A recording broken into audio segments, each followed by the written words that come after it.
I'd like to start the meeting. Just a minute. Do carry on with your meal, but we're going to start the meeting now so that we can have as much time as possible for our speakers. It's not working again. Push the button.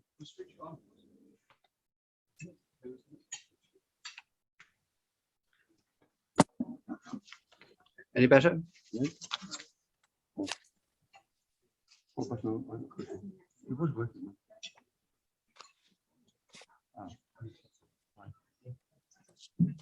Yeah. We're overcoming technology slowly. Welcome everybody, both on Zoom and in the room. To our members, I can say welcome, lords, ladies and gentlemen. And to our visitors, I'd say welcome all. Now, Clive, would you like to identify any visitors who'd like to say hello? Yes, we have from the immediate past president from the Rotary Club of Colombo. Would you like to just say hello? Yes. Hello, good evening to all of you, and President Paul, thank you for the invitation. The guest speaker, Madam Chandrika Kumaratunga, is also logged in, although she has not come on screen. She'll be taken as a second speaker. So we look forward to an eventful evening and afternoon from your perspective. Yeah. Mm-hmm. Thank you very much. The rest are our regular visitors, President David. Good to see you. Good to see you, Inga, Audrey, and connecting to audio.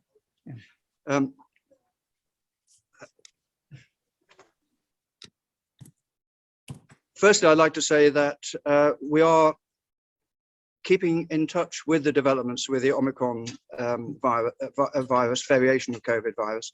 At the moment, we are not changing our approach. We're following government guidelines, but we are asking people coming to physical meetings if they would actually take a lateral flow test in advance so that they are comfortable that they're not likely to be spreading any disease. So that is the only change in our current situation. And we're particularly looking forward to next week, our Christmas lunch, when we have a full room. And it is particularly important that in a full room, we all are confident with our neighbours' care. So thank you, members and guests, for next week for observing that.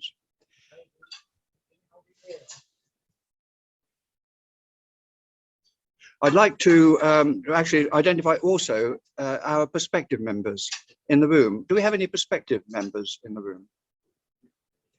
No, prospective. You're yes. an inductee.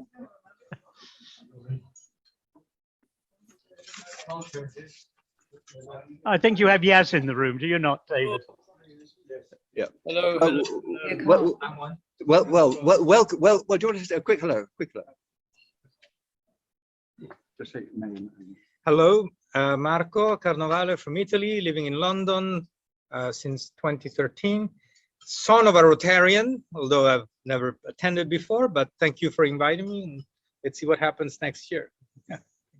I don't know that this, I think this is not working.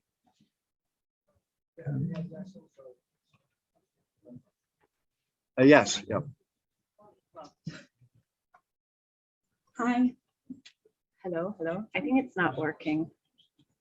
Hello. Well, I'll do it like this. I'll speak loud. My name is Yas.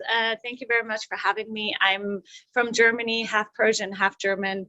The first time I'm with the Rotary Club, so thank you very much. And I moved to London 2.5 years ago, but fairly new to the city.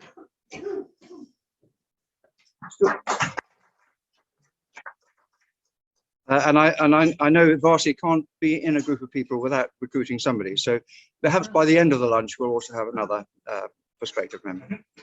Now, I don't think the microphone is working, but I don't know quite what the problem is with it. Can you hear me without the microphone on Zoom? Hear you perfectly, yes. Okay. Yeah. So I'll speak up in the room. There's no greater privilege for any president than to induct a new member to the club. And it's my privilege today to induct Martin Simacek into our club.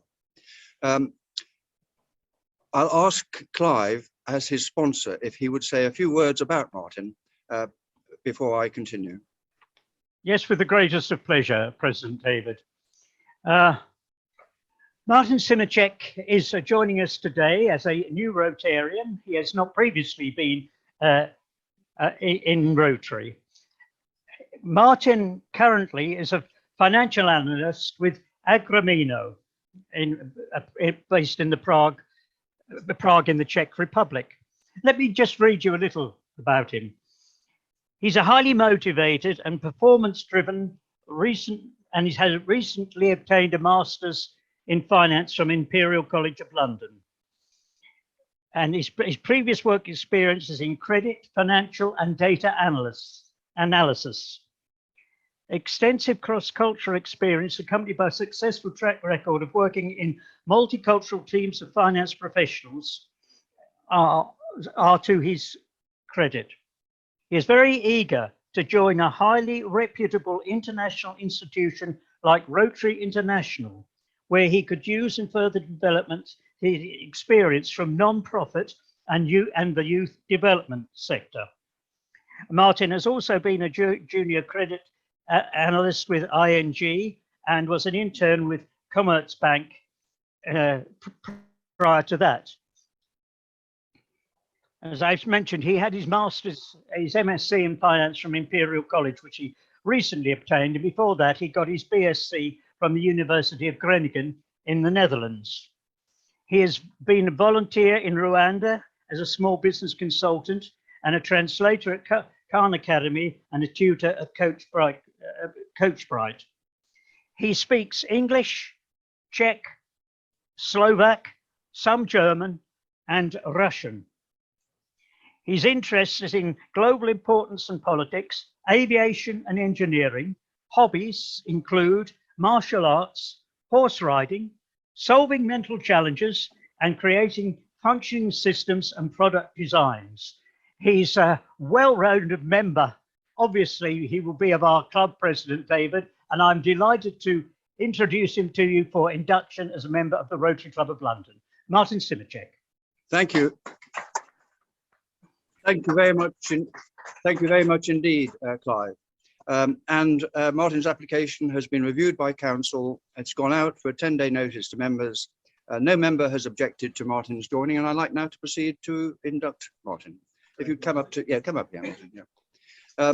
You're being inducted into the Rotary Club of London, and the Rotary Club of London, we're proud to say, is the first Rotary Club to be chartered outside of North America. We don't currently have our charter available because it's gone off to the glaziers for repairing a damaged frame. Okay. But we do have a list of a family tree of the clubs that have been started by our club over the last 111 years.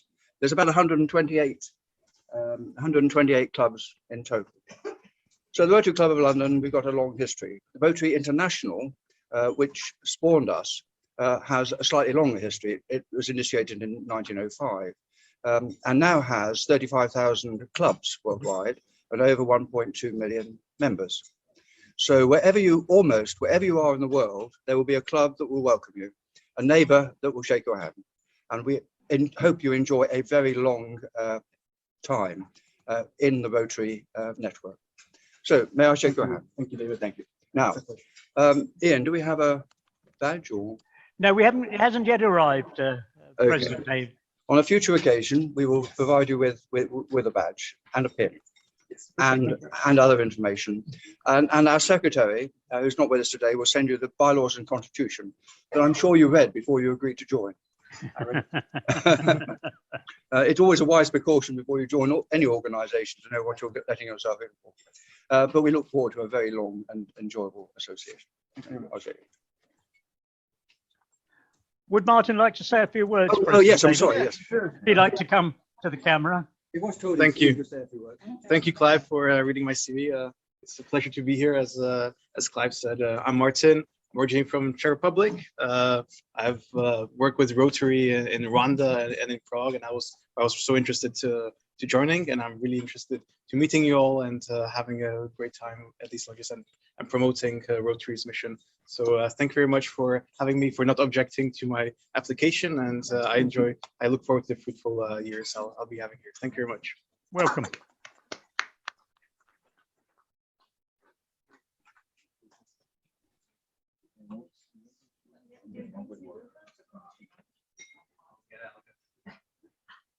Now, is this working?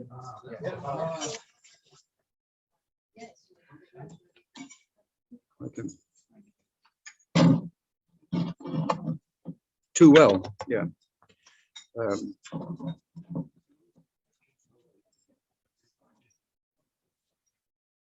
This will be useful for the speakers anyway. Right. Some notices. Birthdays. Today, on the 10th of December, is Albert Clums's birthday. I'm not actually sure, Hugh, which birthday it is, but if it's not 100, it must be very close to it. He's 98. He is our oldest member, I think also our longest serving member. Yes. And number one in the club. And every now and again, we try to make him an honorary member, but he objects. So as far as I'm aware at this instant in time, Vice President, Albert is still a member, not an honorary member of the club. So we hope that he has many more birthdays that we can celebrate. If I can just interrupt, President David, he joined the club in 1954. A year after the coronation. Yeah.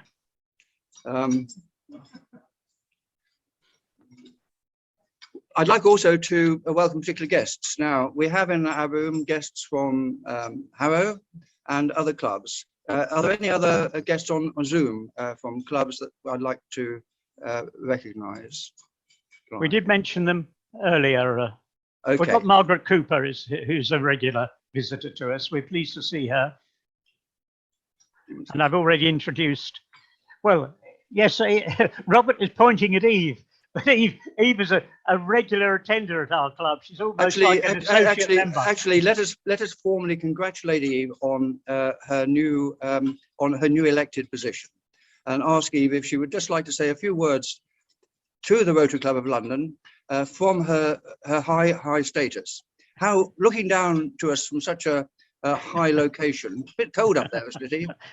Well, yeah, we've got no heating and we've got no hot water, and we had a complete power cut yesterday, so it's very cold here. But I am, in terms of obviously the RI director's role, I'm absolutely delighted and very honoured to receive this role. So it is one of only there's 17 Rotary International directors that sit on the Rotary International Board, so it's a very important role, and I'm very much looking forward to it. As I say, it will be combined with leading Rotary in Great Britain and Ireland as well, so it's a big role. So as I say, it's going to be great fun. I think we've got some exciting times ahead, and I'm, as I say, looking forward to taking on this mantle. And I have to say, although it's for 2023 to 2025, I've already started and I officially go onto the board in July 2022. So I sit on the board for the first year without a vote. So it's exciting, and thank you for the club for your support as well. So very much appreciated. Thank you very much, Eve. Just a quick word from one of our sponsors. This is a member, not of our club, who's been very generous in supporting our activities over the last 12, 18 months, actually. But this is the first meeting she's been able to attend in that time. Good afternoon, everybody. After all the time I've been on Zoom meeting everybody, today I managed to come here with my husband and join the Rotary Club and meet everybody, not everybody, most of them.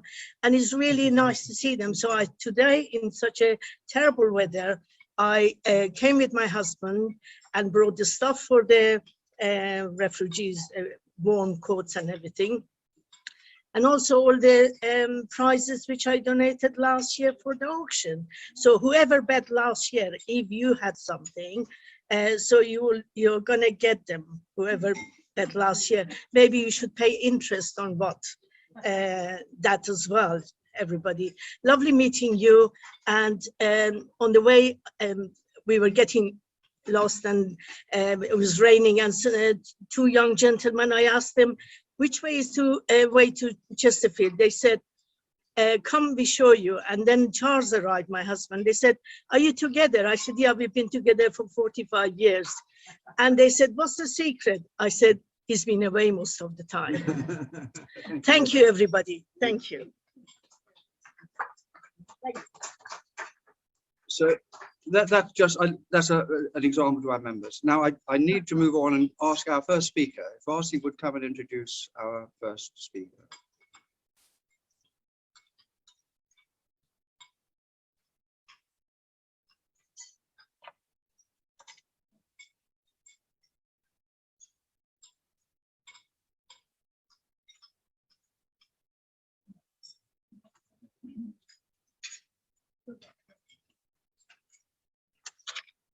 Thank you. President David, distinguished guests, and fellow Rotarians. It's a privilege and honor to introduce our speaker today, Mr. Ram Babu Nepal, from the Embassy of Nepal. Mr. Ram is the second secretary and counselor of the Embassy of Nepal in London since August 2020. Prior to that, he was section officer at the Ministry of Foreign Affairs and the government of Nepal. He joined the civil service in 2004 and has been in the service of the Nepal government for the last 18 years. He has worked in various departments and ministries, such as the Ministry of Local Development, Election Commission, Ministry of Education, Science and Technology, and in the Ministry of Foreign Affairs.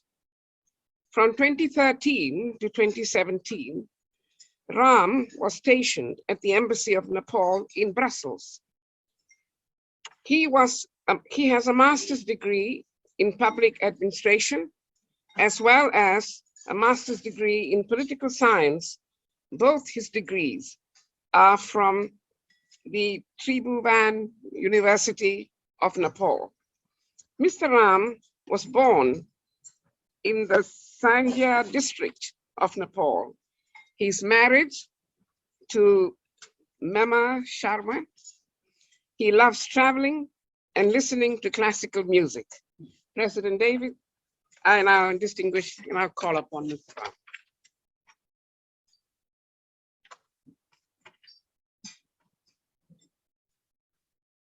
Thank you.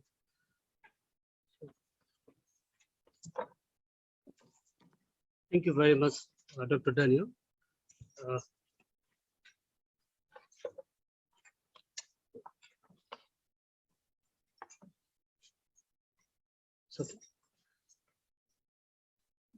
President David Johnson, Excellencies, distinguished guests, members of the Rotary Club of London, and ladies and gentlemen. I'm grateful and delighted to be here today to address this August intellectual gathering. I would like to thank the Rotary Club of London for providing this platform to speak some words on strengthening relations between UK and Nepal. I also would like to express my sincere thanks to all of you for your presence in this ceremony, which will remain a memorable one for me all my life. Nepal and the United Kingdom have enjoyed a cordial relationship for over 200 years. With the Treaty of Sugauli concluded in 1816, the formal diplomatic relations was established between Nepal and the United Kingdom. The United Kingdom is also the first country in the world with which Nepal has established diplomatic relations. Since then, the relations between the two countries have been characterized by traditional friendship, closeness, and cooperation. The engagements between the two countries have now been transferred into multifaceted and comprehensive relations sustained by the solid foundation of mutual trust and understanding for a close, cordial, cooperative, and comprehensive partnership. In 2016, Nepal and the United Kingdom celebrated the bicentenary of bilateral relations to mark the 200th year of the beginning of the official contacts between the two countries. The Treaty of Peace and Friendship between Great Britain and Nepal was signed in 1923 that has formalized relations between the two countries. The treaty declared Nepal as independent and a sovereign nation. It was Britain, the then mighty colonial power ruling over much of South Asia, which decided to recognize the sovereignty and independence of Nepal in 1923 through a bilateral treaty, even during the heyday of the British Empire. The United Kingdom is the first country in the world which established its embassy in Kathmandu, the capital city of Nepal. Nepal is the first South Asian country to have an embassy in London. Nepal had established its legation in London in 1934, which was the first Nepalese diplomatic mission established in the foreign country. It was elevated to the ambassador level in 1947 only.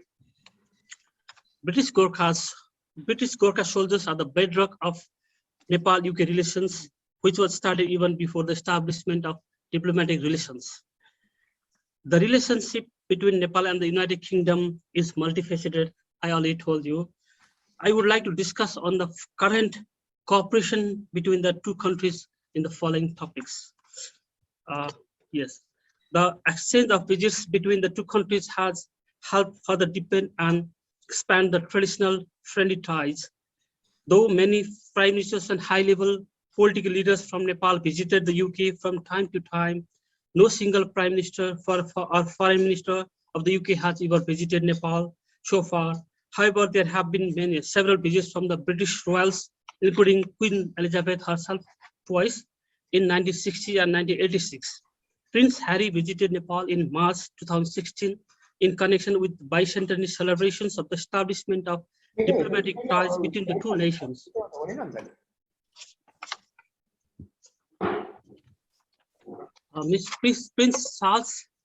Prince Harry has visited Gorkha also, where the center of the earthquake was.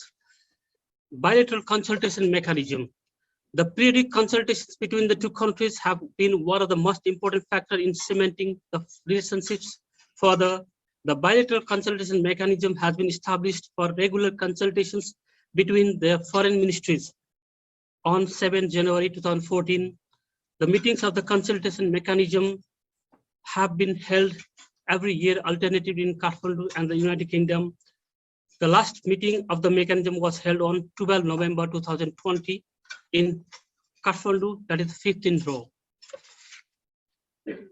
British Gorkhas are also one of the major elements for the bilateral relations between the two nations.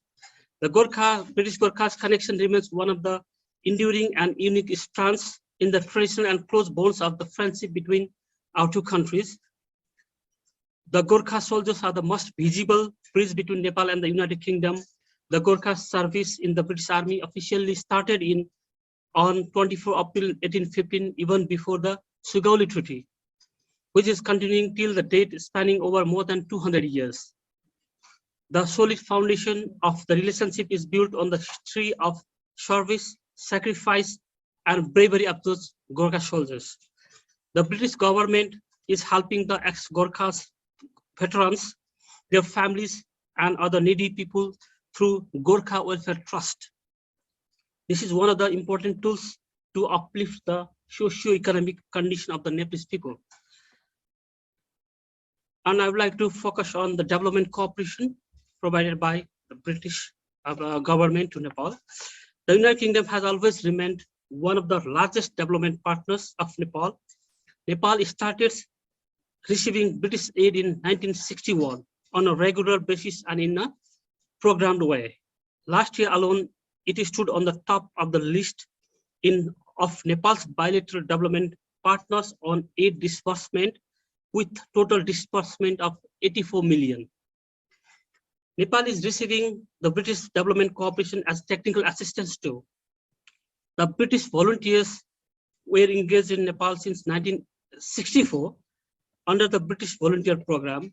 It has been also providing scholarships to Nepal in different areas of human resource development on regular basis since 1950s.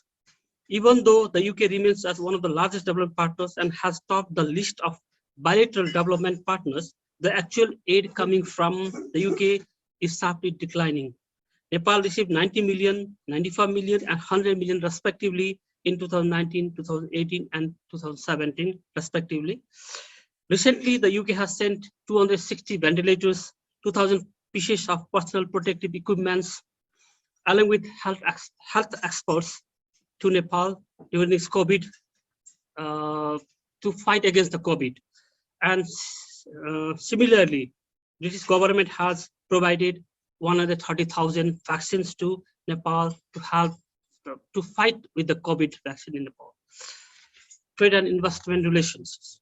Despite our extensive engagements and linkages, both at the level of government and people, trade and investment relations between the two governments have largely remained very low, below its actual potential. The total volume of bilateral trade between Nepal and UK last year is approximately 44 million pounds.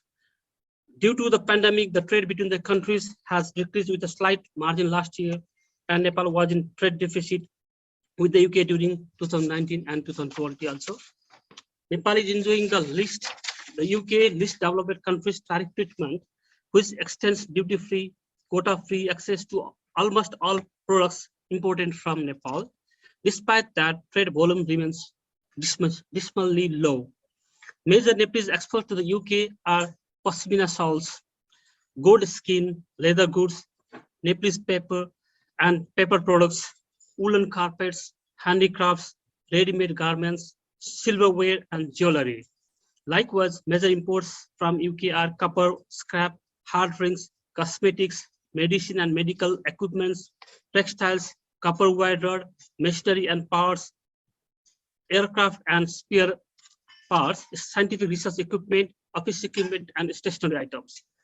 While Nepal continues to build on trade capacity, it is imperative that Nepal and UK should encourage their business to benefit from the Trade and Investment Framework Agreement, TIFA, signed in 2011. This framework encourages businesses and investors from both countries for beneficial trade and investment in the highly potential areas. For example, tourism, hydropower, agro-based products, herbal products, IT, and technology transfer. In respect of the investment relations, it is somehow satisfactory for the Nepalese side, whereas the investment from Nepal to the UK is very low. As a least developed country so far, Nepal welcomes foreign investment in all sectors of the economy. Priority areas include hydropower, agriculture, infrastructure development, manufacturing, tourism services, minerals and mining, especially exploration and extraction of petroleum products. Up to fiscal year 2077-78, it means it's Nepali fiscal year, it's 2021. The UK stands as the 6th largest source country for Nepal, based on this investment in the industry sector, with a total of 189 projects, bringing in a cumulative investment of around 7.6 billion rupees so far, with the potential of generating over 11,000 employments. In fiscal year 2019 and 2020, the FDI flow from UK and Nepal was 1.9 billion rupees in 4 projects, generating around 41 employment opportunities. Major investments from the UK in Nepal are in the areas of banking, tourism, education, and technology. There are some British joint ventures in the area of hotel, travel and trekking, tree production, education, garment, biotechnology, and consultancy. Ladies and gentlemen, tourism is also one of the important backbones of the economy of a country. As Nepal and the UK have a traditional and cultural relation, there is a great possibility of the increment of the visitors in both countries. the coronavirus pandemic has severely impacted the tourism sector of both the countries. Due to the restrictions implemented from both the governments since the pandemic, the tourism industry has greatly affected. The number of Nepalese people traveling to the UK is growing despite difficulty in getting visas. Nepal has planned to boost tourism through the Visit Nepal 2020 campaign with an aim to attract at least 2 million tourists in 2020. According to the Nepal Tourism Board, the number of foreign visitors to the country dropped by more than 80% in 2020, the lowest in 34 years. A total of 230,000 international tourists visited Nepal in 2020. Tourist arrivals from the UK till 2018 have been in upward trajectory. In 2018, over 63,000 British tourists visited Nepal, whereas the number decreased to 61,000 in 2019. The British tourists coming into Nepal dropped down. However, sizable number of British tourists visit Nepal for trekking, mountaineering, and other leisurely activities. UK is one of the primary tourism generating markets for Nepal. Given our historical linkages and increasing people-to-people contacts, the prospects for increasing the tourist arrival from UK in Nepal is quite promising. I'm sorry, it is a bit long. Air connectivity. Connectivity is one of the major aspects of strong relations between nations. The current operating ban within the European community against Nepali airlines is a serious concern for Nepal, not least in the light of our status as a landlocked country. The ban has also impacted much to Nepal's tourism sector, despite the fact tourism has a very high potentials to contribute to national economy and rapid economic growth. In this context, Nepal is highly focusing the resumption of Nepali airlines in the UK skies. The active and vibrant Nepali diaspora, over 100,000, living in the UK, and the British Gorkha soldiers, veterans, and their families in the UK and back home in Nepal are the most visible linkages between the two countries. They have contributed a lot in bringing the two cultures and people together and consolidating and further building on the centuries-old ties between Nepal and the UK.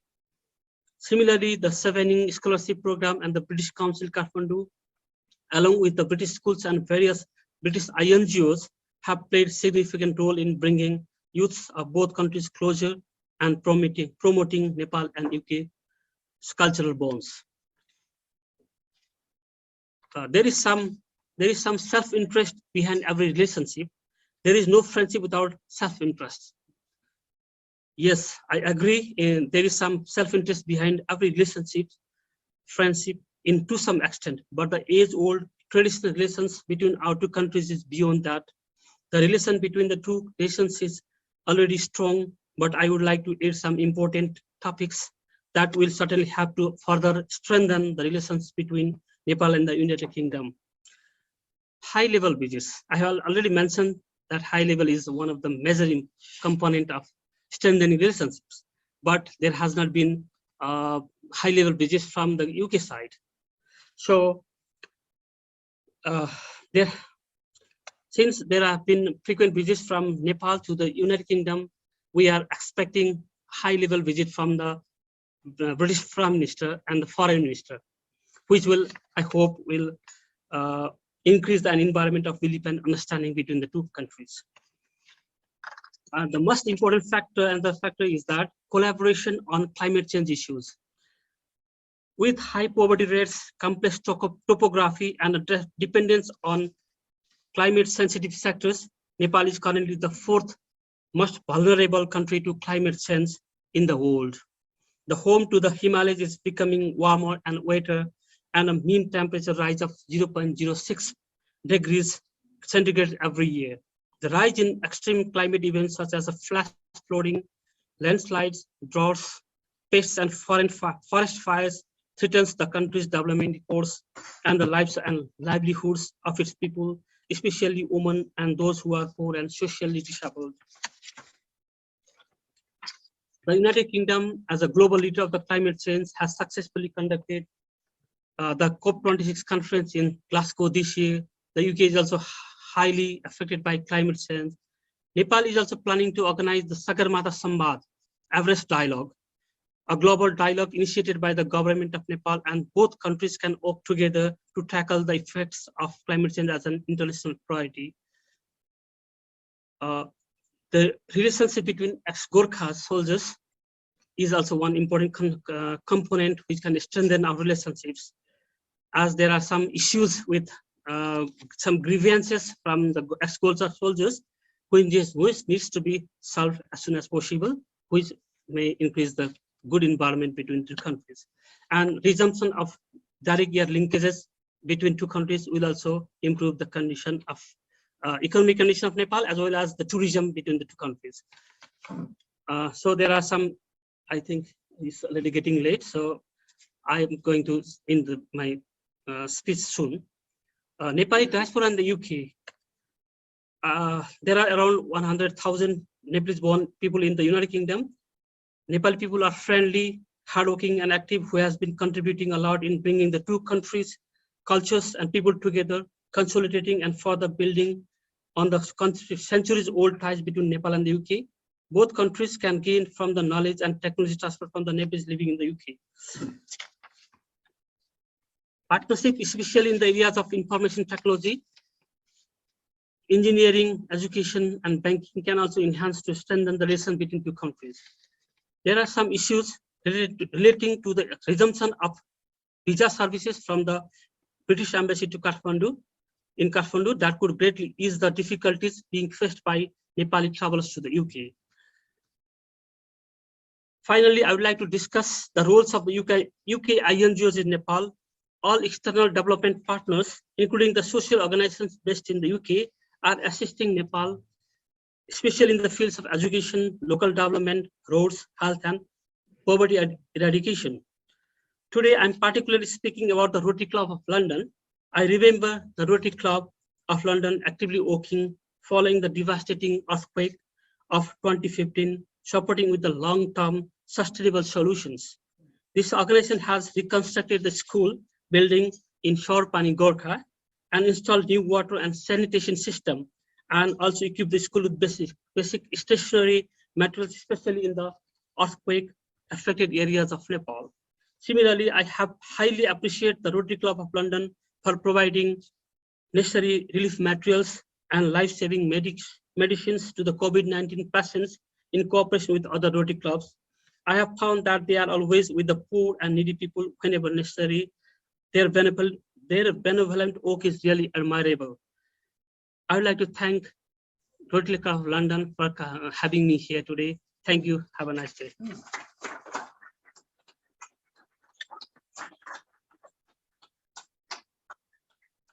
Thank you very much indeed, Ram. And it is always difficult when we have more than one speaker to actually give anybody the proper time. And I'm going to ask if the speaker, if will wait until the end for questions. We'll have questions after the next speaker, if we may.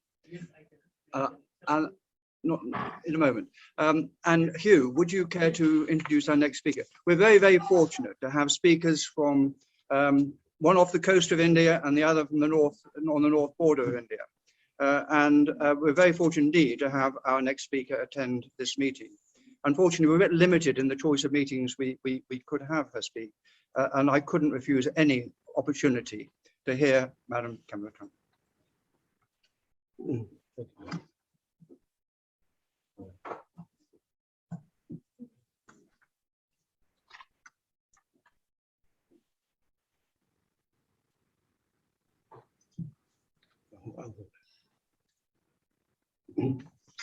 Thank you, President David. We are very honored and indeed we are privileged to have the club today, Her Excellency Madam Kumaratunga, former executive president of the beautiful island of Sri Lanka, which Janet and I have visited many times and where we have many friends and contacts, including the Rotary Club of Colombo itself. You will have read her most interesting and absorbing personal history, which tells you how she has devoted her adult life to public service, following in the footsteps of her father, Solomon Bandaran Aikar, who graduated as a barrister from Oxford and was Prime Minister in 1956, and her mother, Sirmavo, who in 1960 was the world's first woman Prime Minister. Madam Tunga is currently engaged in social entrepreneurship and is chairperson of the South Asia Policy and Research Institute, which is a non-profit, non-political body. Fellow Rotarians, ladies and gentlemen, the subject of Madam Tunga's address is "We need global cooperation and multilateralism today more than ever." Please give a warm welcome to Her Excellency, Madam Tunga. Thank you. Thank you very much, Mr. President. I feel privileged to be here with you today. How many minutes do you give me? David. Can you hear me? Madam Cameron.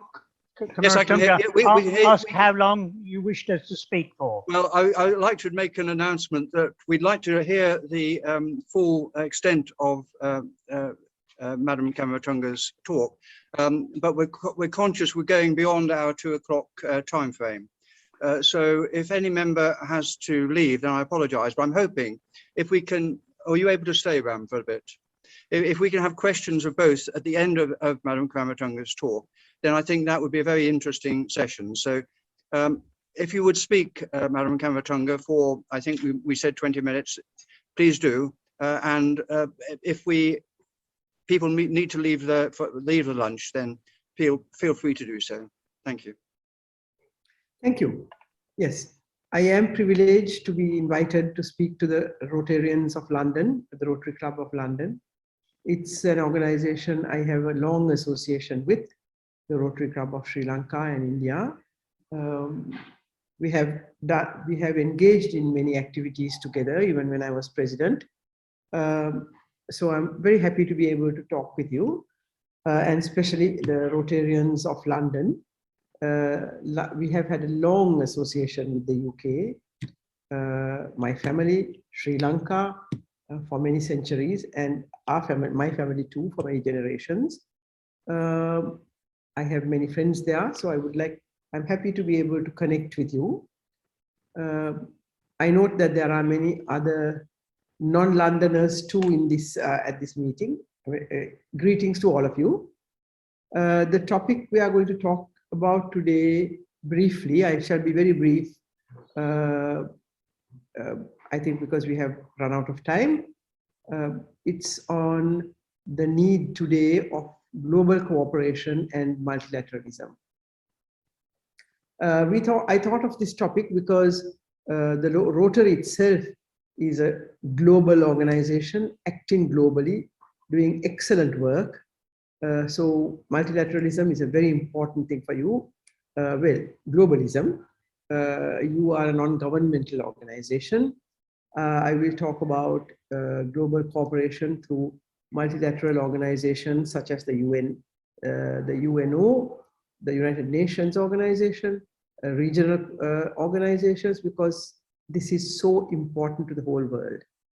In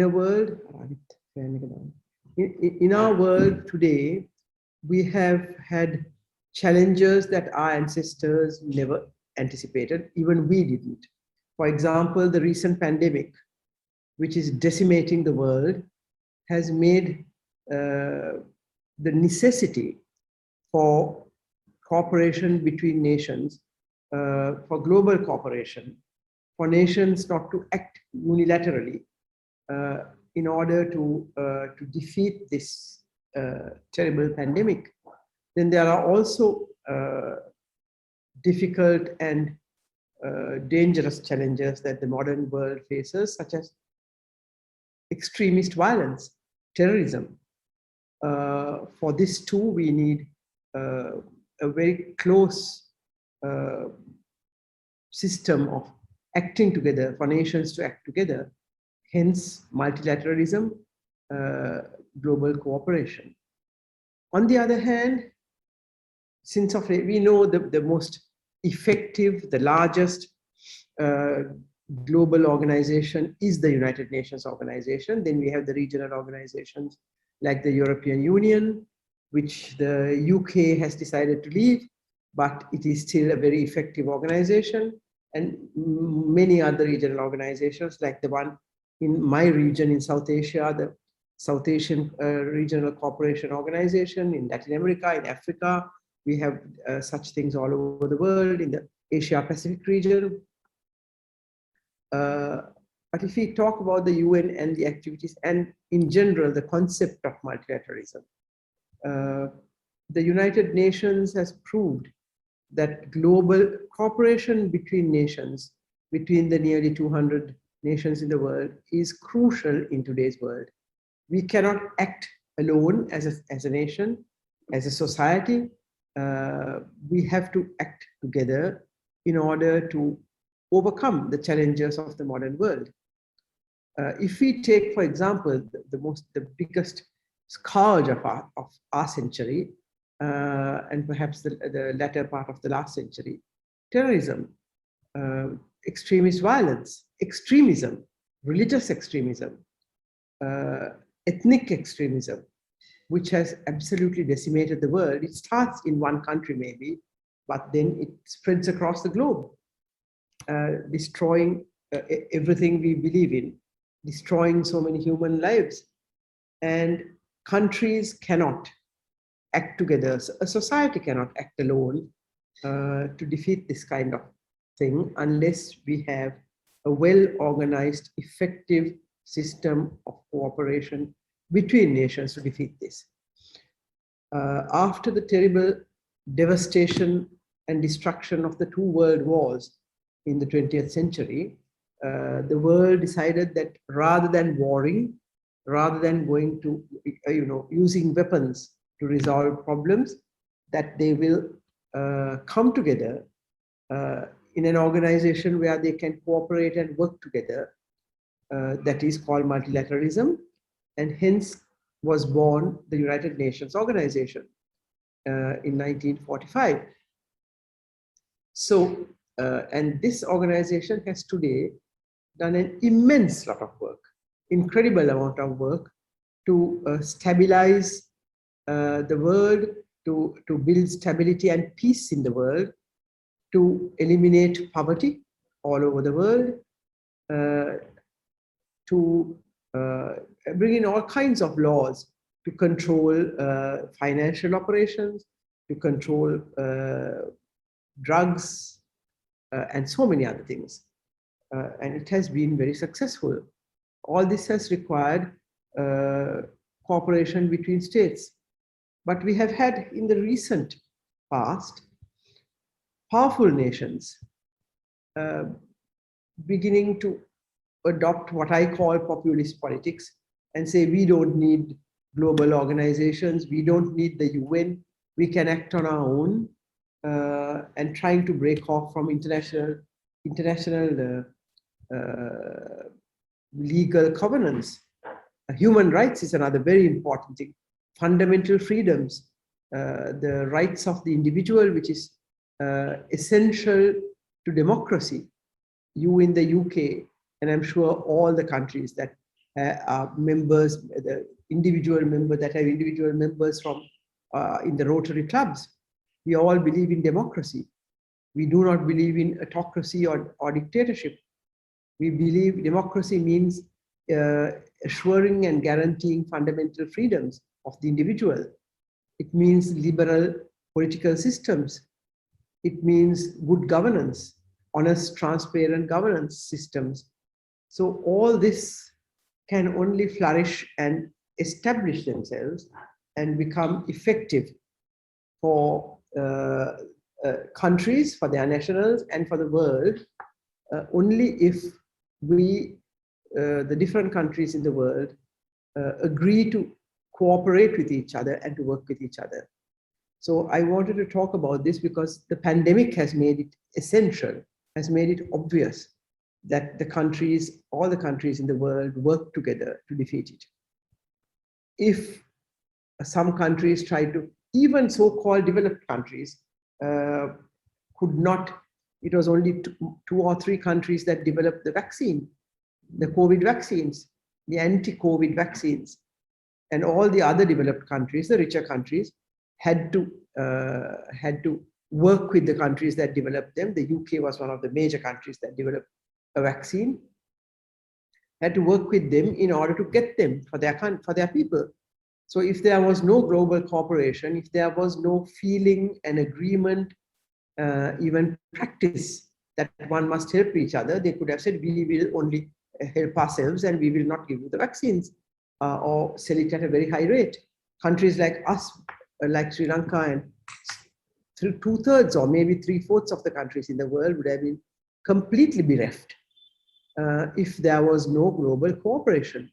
We were able to vaccinate our people because the developed countries, a few of the developed countries, gave us vaccines.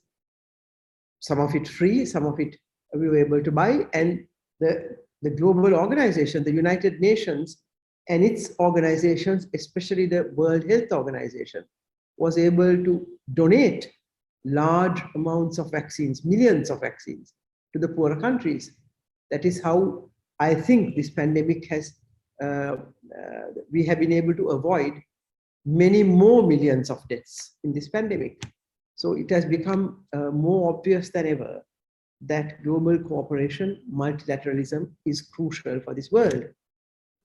And organizations like yours, the Rotary Club, a non-governmental organization which is spread all over the world, which has an extensive outreach with your Rotary clubs all over the world.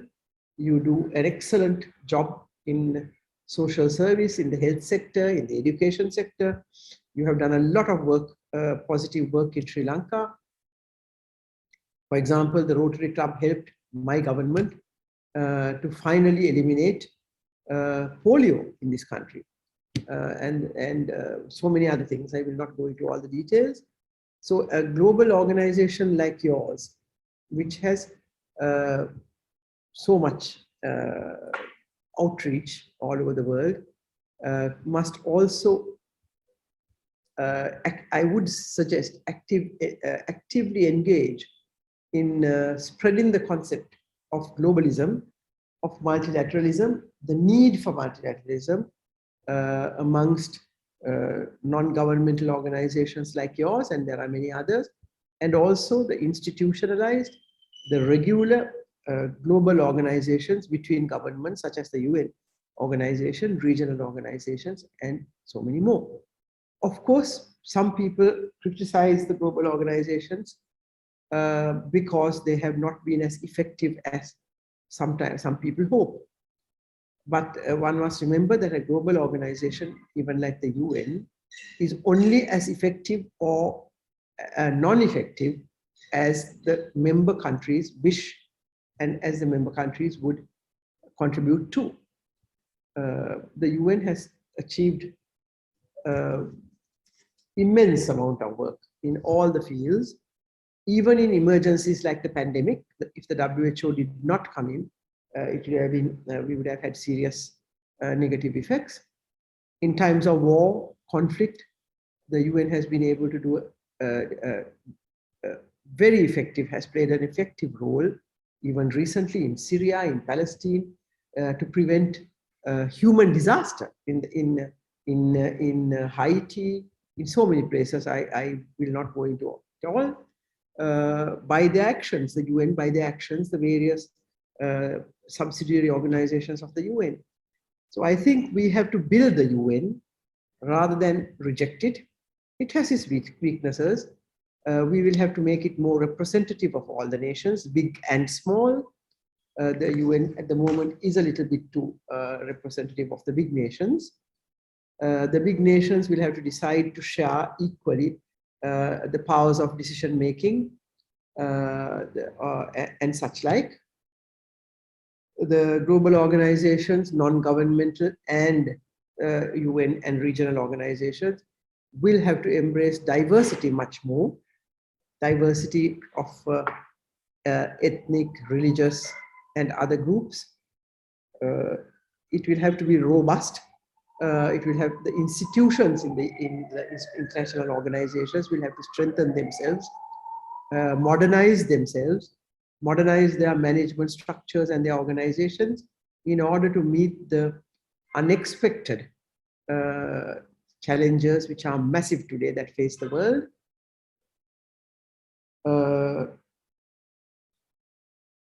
And all the countries that participate in any organization, either the individuals or the countries, will have to accept the rule of do no harm to the others, of sharing equally whatever we have to share, and make the organizations more effective. Of course, international organizations, global organizations, we cannot expect them to do everything. As I would like to quote a former great human being who was either the first or the second Secretary General of the United Nations, Dag Hammarskjöld, who very succinctly said, the United Nations was created not to take us to heaven, but to save us from hell. So the UN cannot do everything, but it can do a lot, and it has done it. And I'm not making a case for the UN, I'm taking the UN as an example because it is the largest, most effective, and the most powerful multilateral organization. But there are, as I said, the regional organizations, the bigger ones and the smaller ones. The largest is the EU. And I personally think it's a great pity that the United Kingdom has moved out of the EU. EU is also a great organization. It prevented centuries of war and conflict, hatred amongst the peoples of Europe, which is one continent, by bringing them together, by making them work together.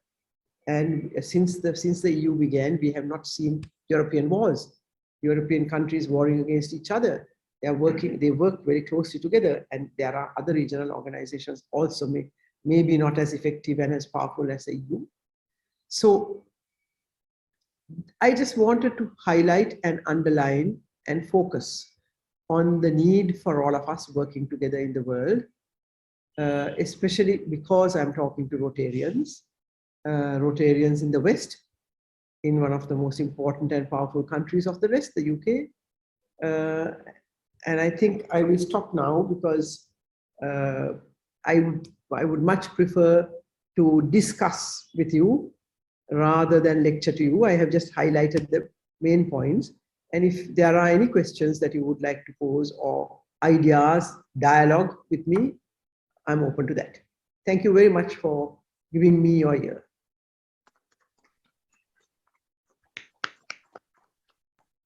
Thank you very much, Your Excellency. And could I ask Graham to come to the podium, please? And could I ask Clive if he would identify questions for either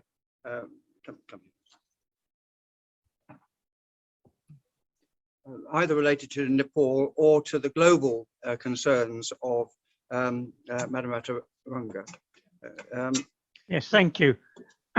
Can I just say, can you, if you would like to ask a question, can you please either raise your hand, and I see Eve Conway's done that, I'll come to you in a moment, Eve, raise your hand or unmute yourself so you will come to the top of the list that I have here on the right of my screen. And can you say please to whom your question is addressed? Eve, your question, please. So to our last speaker, Chandrika, that was excellent. Thank you so much for that. It's a quick couple of questions, really.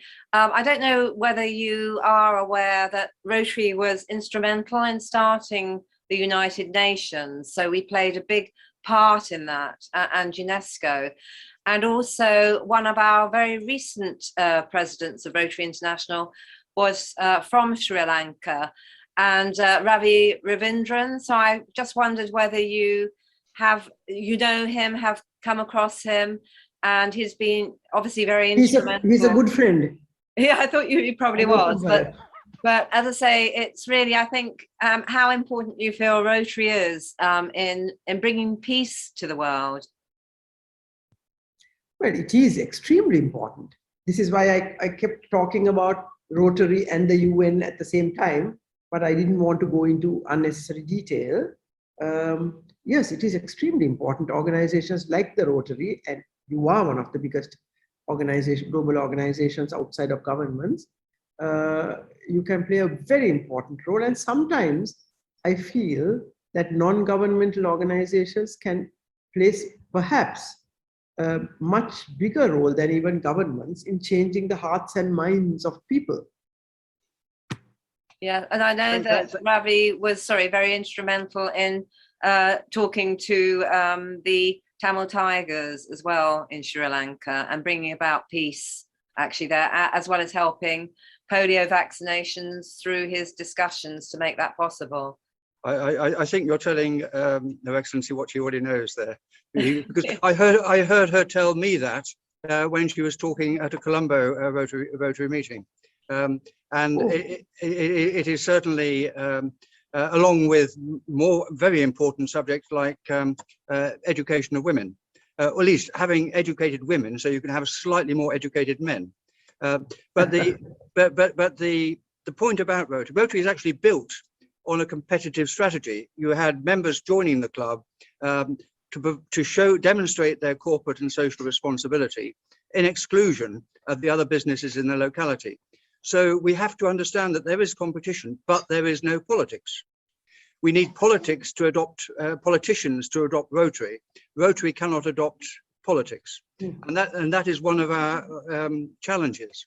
I mean, as you know, Eve knows, we're working on the Indus Peace Park at the moment between Punjab and India, the Indus Valley, and trying to create a peace park.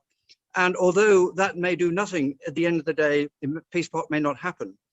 Identifying the people who want the peace park, identifying on both sides of the border the importance of having a common view of life, because you're talking about the same people, often the same culture, and yet they're separated by a border and they're separated by armies. That is where Rotary can focus and help identify. And you don't know what the effect is. We're not going to bring peace to the world, although I keep on saying that is one of my toasts. But we can do a little bit, a little project here, a project there. And as Madam Kumatunga was saying, you're getting the community involved with the ideals and with the thoughts of achieving peace, because that is the only way forward. And from when she spoke earlier, I took the message that, I'm sorry, I'm going on a bit here, that you need to educate the women. You need to have more profile, and the women need to take more of a position in the governments of their countries if you're actually going to get back to a balanced intellectual approach to progress. Any comments on that, Madam Kumatunga? Correct, because I'm a strong believer in changing the hearts and minds of people for peace. You are talking of peace. To build peace anywhere, it is by changing the hearts and minds of the people. I don't believe in using weapons to establish peace. So the kind of thing that you described, the peace park in Punjab and all that, goes a long way in changing the minds of the people. And it is only by doing that through education, through various actions like you just mentioned, that we can finally get closer to peace. Could I ask Ram to comment on peace, because there is conflict between Pakistan and India. There's also been, should we say, tensions between Nepal and India. And in fact, when you go around the borders of India, you tend to find tensions based on one cause or another. Ram, would you have any view on the situation, and how can one progress? How could Rotary help progress the relationship between, say, Nepal and India? Thank you very much, Mr. President. Actually, there is no any war, any kind of trouble between India and Nepal.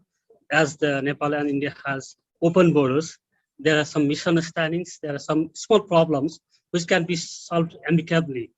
That's not a big deal. Anyway, Rotary Club can play small roles because you are providing education to in the country like Nepal.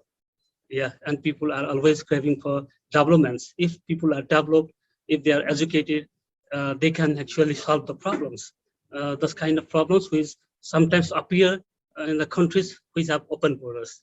Actually, there are no big problems between us, India and Nepal. Thank you very much. I'm pleased to hear that. So would you also say something about tourism? How important? I mean, you're not on the wet list. Yes, not now. No. So how important is tourism, and when can we get? Should we all go to Kathmandu? Where should we go? Thank you, Mr. President. Tourism is one of the major important aspects of Nepal, as Nepal is a least developed country, as you know, and tourism can earn a bit foreign currency for Nepal for its development.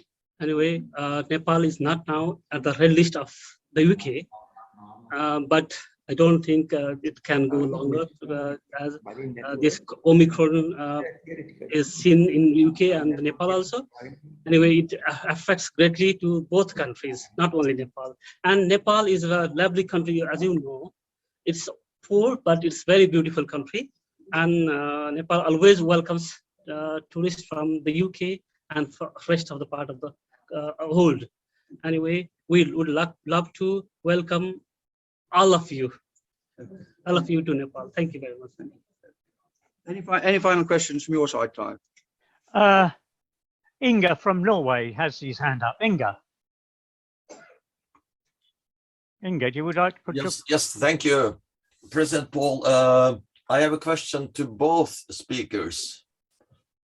What is your view towards the present Chinese policy in Asia, especially in Southeast Asia?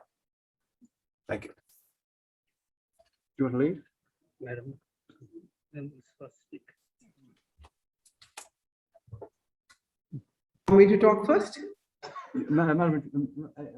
You please, Shall I Madam. come in? Yeah, from our first. Well, China has been a great friend to Sri Lanka, like many other Western countries too. But at the moment, Sri Lanka is caught in a debt trap with China because I believe, I'm being very frank, very unwise policies of the government. My theory is, as I said, in a world where there is true global cooperation, true multilateralism, where everybody helps everybody else, and especially the strong countries help the weaker ones, one country or one or two countries should not try to dominate the weaker countries. I don't like it, and I'm against it, and I have said so publicly. So if any country, China or anybody else, it could be the United States or anybody else, we were under 3 colonial masters for 450 years. So we know what it is to be dominated by other countries. I think that should not happen to any country. This is why I talked of multilateralism as opposed to individual powerful countries having bilateral agreements. I think that should be out of the question in the modern world. Bilateral agreements which render one partner inferior and subjugates one partner is just not on. We have a global organization, we have the UN, we have the World Bank, we have the International Monetary Fund, we have various other banks, the European Bank, and all this. We have the Japanese banks, we have, and those are all multilateral organizations, and all countries should only deal with those multilateral organizations, and they can have bilateral arrangements with different countries. You cannot ban countries from having bilateral, trilateral agreements, but it should be on equal terms, on the terms that have been accepted and agreed on by the United Nations, in the United Nations documents, in the agreements that we sign, and nothing else. Thank you. Ram. Thank you.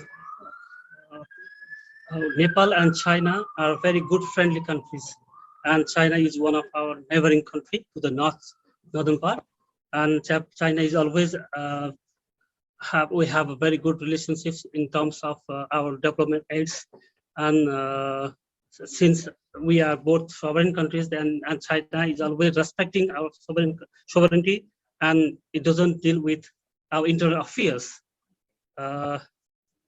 Anyway, we have very good and friendly relations between our two countries. Thank you. Thank you. I think we've had a very extended session today, and I would like to thank both speakers, and I'd like to, in offering a vote of thanks to you both for your contribution to the club. The video, I'm sure, will go viral of these conversations. But I would like to present our certificate to Ram. Thank you so much for coming to speak to us, and we look forward to seeing you again. And to Her Excellency, Madam Chandrika Bandanarike Kumaratunga, I'm afraid we had a little bit of problem getting it on the certificate. It's a bit long, isn't it? But your friends in London would not have one letter removed. Thank you very much. And you have lots of friends in London, so thank you for that. By the way, Sri Lanka and perhaps Thailand have the longest names. Okay, I need to do two toasts. To our loyal toast to the Queen. Queen.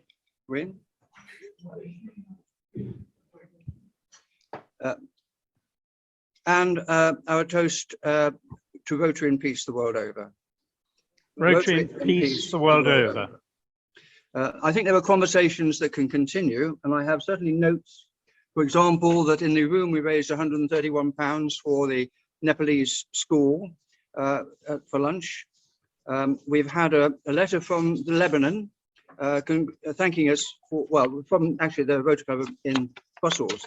We've been organising baby milk for Beirut, and they have 25,000 boxes of powdered milk for 3 stages of childhood, 54,000 euros, of which we've contributed a major part, going in the next 2 or 3 weeks to Beirut. That's as a result of the event we held and the other collections we've made. So thank you for that. And I will, is there any other business from Clive? No, thank you, David. There was one more question, but I think we've run out of time for questions, unfortunately. Well, I'm sure questions could be dealt with offline, or if anybody's still around at the end of the meeting, then. But I will close the meeting by ringing the bell in a moment. I need to disappear to ring the bell.